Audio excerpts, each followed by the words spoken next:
নমস্কার বন্ধুরা, রমাস কিচেনে আপনাদের সবাইকে স্বাগত। আজকে আমি আপনাদের দুই রকম পদ্ধতিতে পাতিলেবুর শরবত করে দেখাবো, যেটা এই প্রচণ্ড গরমে শরীর মন দুই ঠান্ডা রাখবে। চলুন তাহলে রেসিপিটি শুরু করি। আজকে আমি আপনাদের এই পাতিলেবু দিয়ে দু রকমের শরবত করে দেখাবো।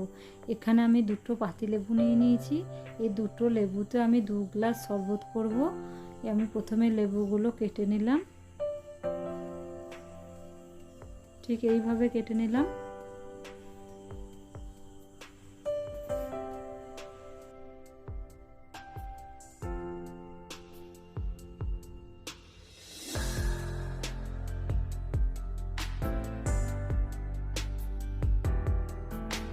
এবার আমি এর রসটা বার করে নেব।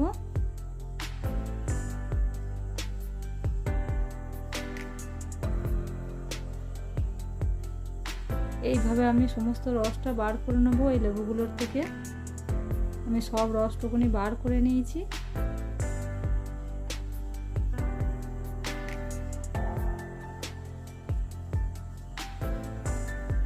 প্রথমে আমি অর্ধেকটা দিয়ে দিলাম এই কাঁচের গ্লাসের মধ্যে। এবার এর মধ্যে দিয়ে দেবো ঠান্ডা জল, দিয়ে দেবো হাফ চামচ বিট লবণ। এবার এটাকে আমি ভালো করে মিশিয়ে নেব। আমার তৈরি হয়ে গেল লেবুর শরবত। আমি আর এক রকমভাবে করে দেখাচ্ছি। এই কাঁচের গ্লাসের মধ্যে দিয়ে দেবো আমি লেবুর রস, যে বাড়তি লেবুর রসটা ছিল ওটা দিয়ে দিলাম পরিমাণ মতো জল, দিয়ে দিলাম 1.5 চামচ মতো চিনি, হাফ চামচ বিট লবণ। আমি ভালো করে মিশিয়ে নেব। আমার তৈরি হয়ে গেল 2 রকমের লেবুর শরবত। এটা গরমের সময় খেতে দুর্দান্ত লাগে।